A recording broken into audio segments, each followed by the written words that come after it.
Okay. So today we are going to be discussing this question.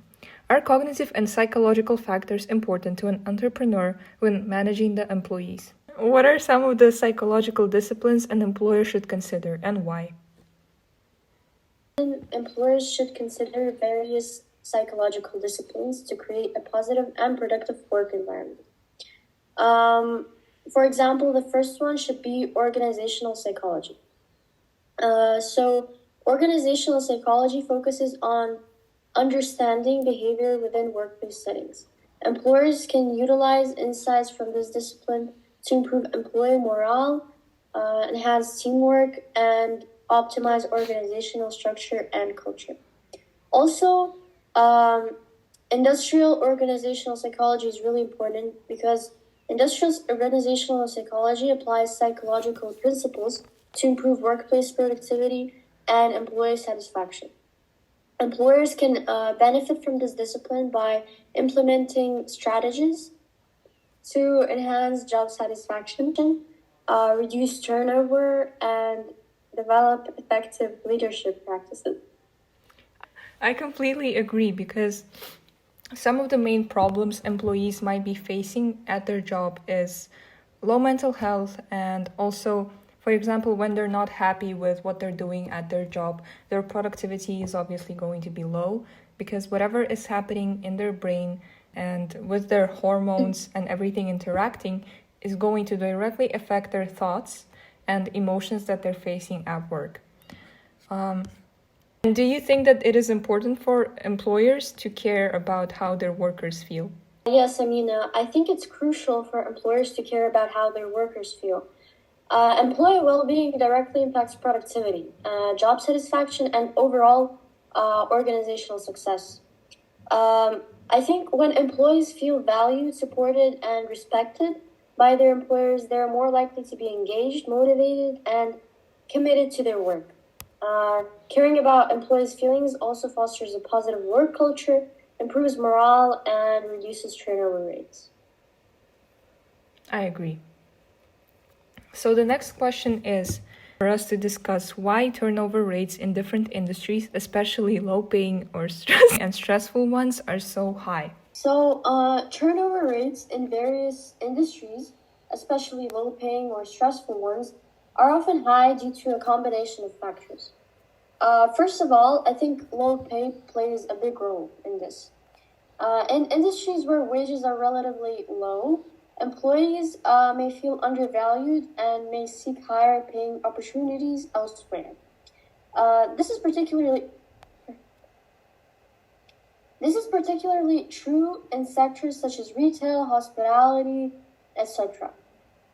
Also, limited advancement opportunities plays a huge role. So, for example, in some industries, particularly those with hierarchical structures or limited room for growth, employees may feel stagnant in their careers. Without opportunities for advancement or professional development, workers may be more inclined to leave in search of better prospects elsewhere. And also, I think high stress levels are important as industries that are inherently stressful, such as healthcare, customer service, emergency services, often experience high turnover rates. Constant pressure, long hours, and exposure to traumatic situations can lead to burnout and desire to seek less demanding roles, in my opinion. I agree. And when explaining it from a neuroscience perspective, there are three main things we need to consider: stress response, reward pathways, and neuroplasticity. When explaining stress response, we have to recognize that high stress environments trigger the release of cortisol, impacting cognitive function and decision making. Over time, chronic stress can lead to burnout, reducing motivation and engagement, as you said, and increasing turnover, as well as reward pathways. Low-paying jobs may not sufficiently activate the brain's reward pathways, diminishing the job satisfaction and motivation, and that is why people leave jobs. Neuroplasticity. Continuous exposure to repetitive or monotonous tasks can limit neuroplasticity, reducing cognitive flexibility and adaptability. This can lead to feelings of stagnation and dissatisfaction, contributing to turnover. Yes, I totally agree, Nina. So how do you think turnover affects the processes going around in businesses? Yes, I think turnover can significantly impact the success of businesses in several ways. For example, costs. High turnover rates incur direct and indirect costs for businesses. Direct costs include expenses related to recruiting, hiring, and training new employees, for example.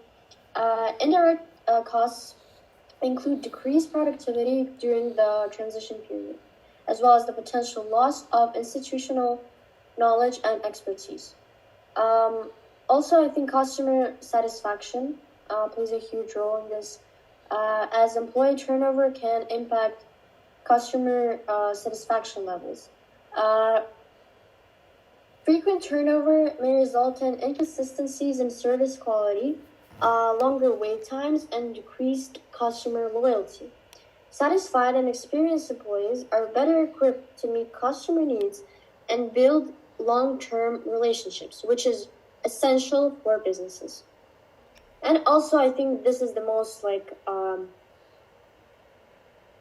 expected one is reputation. High turnover rates can damage a company's reputation as an employer.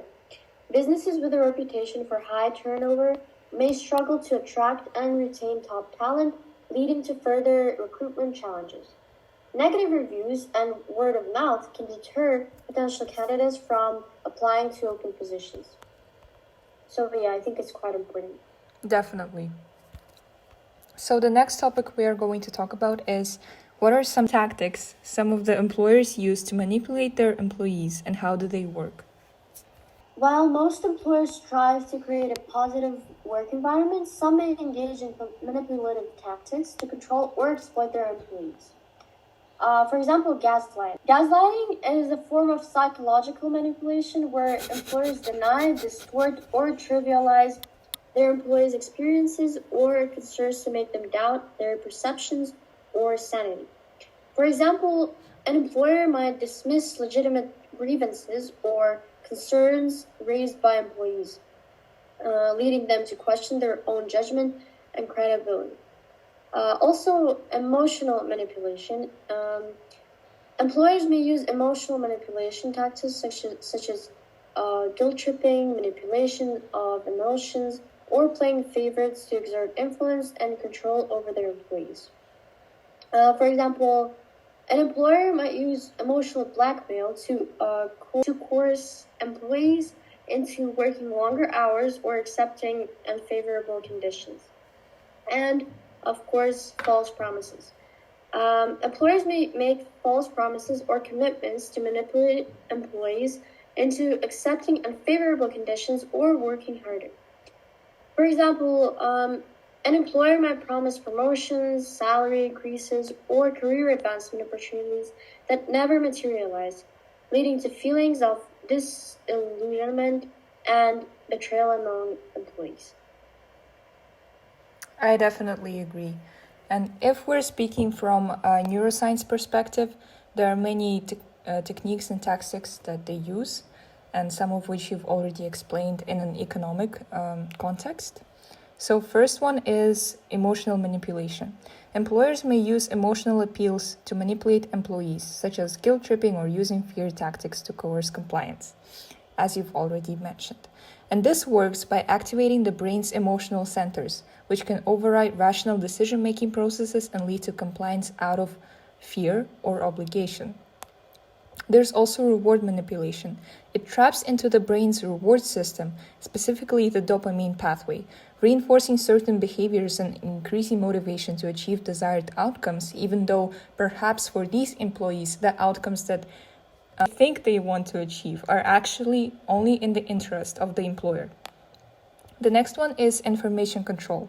By controlling the flow of information, employers shape the narrative and guide employees toward desiring actions or beliefs, exploiting cognitive biases such as confirmation bias. This is when employees actually just believe whatever information that the employer gives them, and they act based on this information.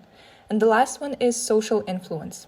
Employers may leverage social dynamics within the workplace to manipulate employee behavior, such as using peer pressure or social comparison to encourage conformity. This works by activating the brain's social processing regions, increasing the likelihood of compliance to fit in or gain approval from peers or authority figures. These tactics can be effective in influencing employee behavior in the short term, but may have negative long-term consequences, including erosion of trust, decreased job satisfaction, and increased turnover. It's essential for employers to prioritize ethical and transparent communication and foster a supportive and empowering work environment to promote employee well-being and organizational success. So overall, do you agree that the mental health and the mental state and emotional response of employees to what the employers do to them are important in the success of the business?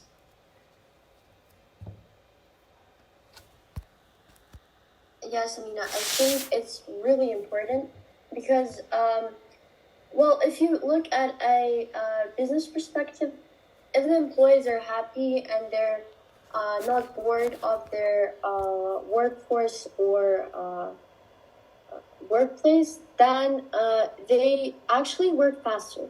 This will create more output for the businesses and as a result, more profit. So I think it really matters because if you look at it, the workers have the most